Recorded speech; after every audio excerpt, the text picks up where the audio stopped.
Mesmo com a votação expressiva que você teve em 2016, você decidiu não se recandidatar em 2020. Por quê? Porque eu penso assim, eu entrei na política com alguns objetivos, né? No meio do caminho, eu vi na política e aí eu me deparei com essa situação, que o vereador é limitado, né?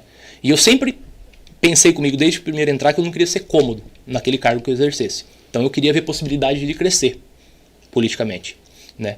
E foi aí que uma aventura do destino me apresentou o Kenny. Tanto que muito do meu trabalho como vereador foi espelhado no trabalho dele de vereador enquanto ele era em Santos, né? E o Kenny tem uma história, assim, extraordinária na política, né? Ele tentou se eu não me engano, por 2 vezes, candidato a vereador, não conseguiu. Na terceira foi eleito com 3.500 votos.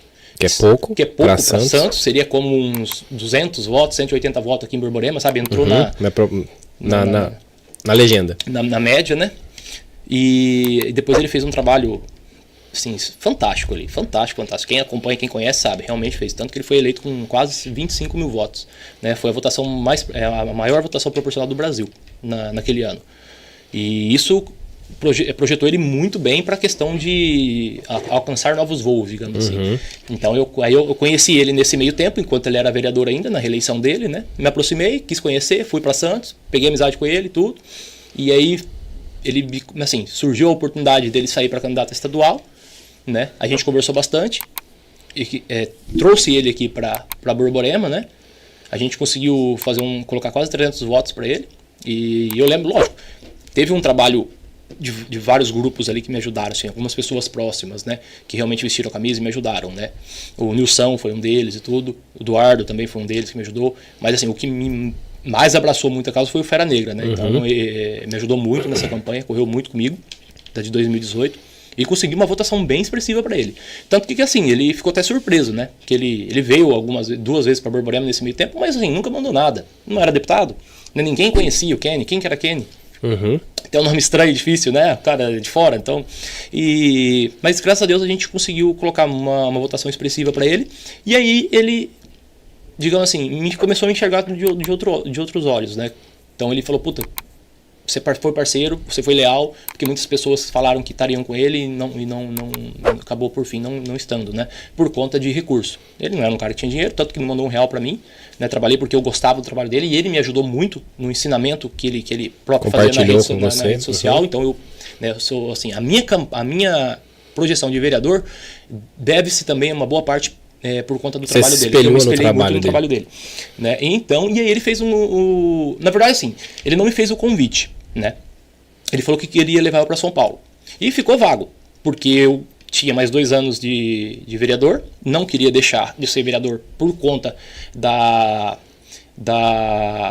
meu respeito em relação aos eleitores, né? Porque não seria justo, eles votaram em mim, né? Para mim sair, eu acho pelo menos que ficaria chato. Né? Então eu mantive. E tinha expectativa de subir, né, para trabalhar com ele na Alesp. E sempre quis isso também, porque isso me... Seria uma progressão de carreira política. Um crescimento político. E aí ele me passou o partido progressista, na época eu estava com o PV, né, isso também causou um desconforto, por eu ter saído do PV, não ter apoiado o Chico Sardelli, né. Quando eu entrei vereador, eu queria ser muito atuante, né, tanto que eu sempre cobrava reuniões, vamos fazer isso, vamos fazer aquilo e tudo. E assim, o partido ele estava mais light, né? Não tinha muita movimentação, né? O Vanderlei, que era o cabeça do partido, estava envolvido muito com os negócios, não tinha tempo e tudo, então ele acabava não encabeçando. Né? Então eu fui ficando meio frustrado, porque eu queria movimentar. Estava parado. Eu estava no 220, né? Acabei de entrar, quero realmente trabalhar, quero fazer diferença, quero fazer isso, quero fazer aquilo. Então eu senti um pouco frustrado. Foi aí que eu conheci o Kenny, vi novos horizontes, né? Vi várias possibilidades. E isso me acabou, digamos assim, deixando de estar no PV e deixando de apoiar o Chico Sardelli, né? Eu ainda tenho muito respeito, carinho, né? Mas fui muito honesto com eles, apesar de realmente ter criado um desconforto, né? Não gostaram. Tudo bem, respeito, mas fui honesto. né? 6 meses antes, conversei com o Vanderlei, conversei com a Mirella, conversei com o Fábio, né? Expliquei a situação e tudo, né? E eu acho que seria justo, porque eu tava tendo novas oportunidades que ali eu não teria, né? Então, se uma pessoa é minha parceira, é meu amigo e tudo, e eu tô tendo a possibilidade de crescer, né? Eu acho que por mais que eu possa ficar chateado por você não estar naquele momento comigo, mas eu desejaria boa sorte e ajudaria. Com certeza, né? mas isso aí aconteceu. Foi... Por parte de alguns sim, por parte de outros não. Né? Entendi. Tanto que tem algumas pessoas que não falam comigo até hoje. Né? Que eu acho que chato, né? Mas enfim. Mas a minha parte eu fiz, tenho a cabeça erguida e fui muito honesto nesse sentido. E tanto que fiz o certo, no sentido do que, pra mim... Sim, você foi buscar os novos ares, né? Exatamente. Tá, e aí peguei o PP e tudo que eu queria fazer com o PV eu fiz com o PP. Né? Comecei a montar um grupo, comecei a juntar as pessoas... E assim, muita gente não acreditava, né? Porque, pensa comigo, molecão, primeiro mandato, chefiando, entre aspas, né? Liderando um partido, cara... A política velha borboramense se esperneia, eu sei como é. Sim, mas não vai dar certo, não tem jeito, que não sei o que, não sei o que. E assim, isso me motivava mais. Foi fácil? Não foi fácil montar grupo. Foi difícil, mas consegui montar, trouxe pessoas boas para o partido, né? Construí um partido bem redondinho, deixei ele totalmente legalizado. Complicadíssimo, difícil, muita burocracia. Sofri bastante, cara. Falar bem a verdade. Não foi fácil. As pessoas acham que ser presidente no partido, coordenar um partido é mil maravilhas, né? Puta, quanto você ganha para ser presidente do partido? Eu falo, não, quanto que eu pago para ser presidente do partido? tem taxas que você paga, mensalidades que você paga, e sem contar que toda a papelada que vai fazer prestação de contas, você acaba pagando, né? Então assim, você tem um custo. Só que eu via mais pra frente, falei, eu quero ter capital político, eu quero mostrar força política, porque era uma coisa que eu gosto, quero construir isso. Tanto que chegou em 2020, a gente era o partido mais bem estruturado. A gente conseguiu ter mais estrutura humana, né, do que partidos dos candidatos, até então candidatos a prefeitos, né? A gente conseguiu isso. Tanto que o resultado foi evidente.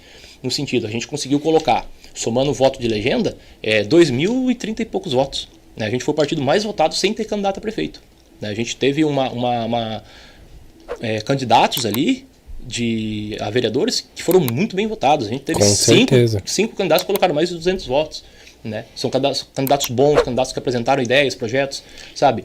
Então isso mostrou, né, um capital político, uma força política, né? E aí eu me senti feliz, porque assim, realmente, as pessoas que não acreditavam em mim, eu mostrei que eu sou capaz. Falei, pô, tá aqui, mostrei, né? Porque eu gosto. Porque realmente, talvez, se eu não gostasse, eu teria desistido. Porque... Mas em 2018, nessa eleição, 2020, você já estava como assessor do Kenny ainda? Não estava. Tá. Aí que tá a questão da política que eu construí isso também no grupo que eu pertenço. Que eu falo que não é meu grupo, mas é um grupo que eu pertenço. Né, que é até então o PP, né? Mas eu vou mudar de partido e depois a gente também pode discutir isso. Uhum. Eu fiz compromisso com as pessoas, porque a questão dos partidos ela é delicada por conta da legenda, né? Não é os mais votados que são eleitos, tudo depende de uma legenda, né? Dentro de um partido, você tem que atingir o coeficiente, você atingindo aquele coeficiente, os mais votados dentro daquele partido vão subindo, né? Vão se elegendo mediante a votação somatória total. E é bem complicado, a somatória, você entender essa questão, essa jogada. Então eu brinco falando, né, que quem está na política há mais tempo, você tem que ser político, fazer a política, construir o caminho, que é 50% é pura matemática. E qual partido você vai, aonde você vai, que jeito você vai, porque você tem que fazer matemática. Você pode ter 300 votos e não ser eleito, né? Você pode ter 500 votos e não ser eleito.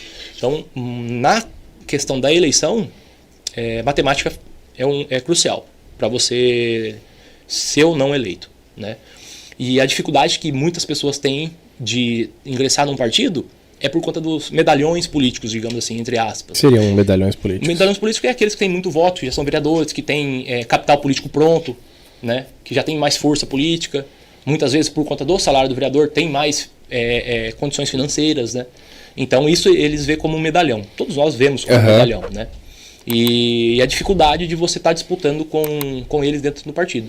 É tipo 2020, o Galinha Preta foi pelo PP, ou não? Não, o Galinha Preta não estava no PP. Ele foi pelo PL. Pelo PL, perdão, exatamente. Falei errado. Pelo PL. Mas, tipo assim, aí seria tipo um galinha preta. Galinha ele preta. sempre vai ser muito bem votado, Sim, porque ele tem um grande capital político. Exatamente. E aí isso, para algumas pessoas pode ser bom, para outras pode ser ruim, tipo no grupo. Sim. Porque você sabe, se o partido fizer só uma cadeira, vai ser dele. Assim. É tipo assim. Já tem essa noção, por exemplo, vai disputar. Quem que é o grupo? Esse daqui é o grupo, o Galinha Preta faz parte, um exemplo dele. Então, uma cadeira é dele. Quantas cadeiras vai colocar? É 2? Então aí a gente vai disputar a segunda, porque uma já é dele. Você entende? Então essa matemática que a gente fez. Então o que eu quis fazer, né? Que eu sempre propus isso para eles e estão todos aí para falar que realmente eu cumpri com a minha palavra, fui muito honroso, né, nesse sentido, que são por 2 pontos. Primeiro, não coloquei nenhum medalhão no partido. Eu deixei ele mais equânime possível. Né? Todo mundo com a mesma Todo mundo com a mesma proporção, com a mesma faixa etária ali, porque nenhum era candidato, a não ser o Érico, né? O Érico era próximo da gente, tudo, e então ele poderia estar ali, o pessoal, pô, não, vamos lá, o Érico, né, ele tem a mesma proporção que a gente, né? Então, mantive isso, minha palavra, não deixei nenhum entrar, e assim, como o partido já estava redondinho, as pessoas buscavam, né? Pô, Carminho, vamos colocar lá. Vários candidatos vieram, né? E foi muito elegante tudo, mas recusei, porque dei minha palavra. Para mim seria mais cômodo você colocar mais pessoas, que eu vou colocar mais voto, mostrar mais força, mas eu dei minha palavra. E a segunda questão é de eu não ser candidato a vereador. Eu dei minha palavra pro grupo, eu falei, não você. Algumas pessoas acabaram não acreditando até o final, né? Mas eu falei, não você. Com a expectativa de subir. Mas eu não tinha certeza. Você dá uma sua palavra, você por conversa é uma coisa. Você ter a certeza é quando você está lá registrado. Né? E fui com cara e coragem, né? Honrei com a minha palavra, corri atrás, ajudei o grupo, fiz tudo que eu pude. Né? Foi eleito 2 vereadores no nosso partido. Que é o Eduardo Gomes e o Carlos Torres. Né? E o primeiro suplente foi o Fera Negra, teve quase 300 votos. Assim, foi uma pancada de voto. Né? E a gente conseguiu colocar 2 vereadores, por mais 100 e poucos votos a gente não conseguiu colocar um terceiro, né? Aí na rodada o partido que apresentou menos votos talvez ficaria sem colocar o segundo e a gente entraria. E a gente, então eu honrei com a minha palavra. E aí eu fui me tornar assessor político, né, do Quênia parlamentar em março. 15 de março. Passou um tempão aí Passou.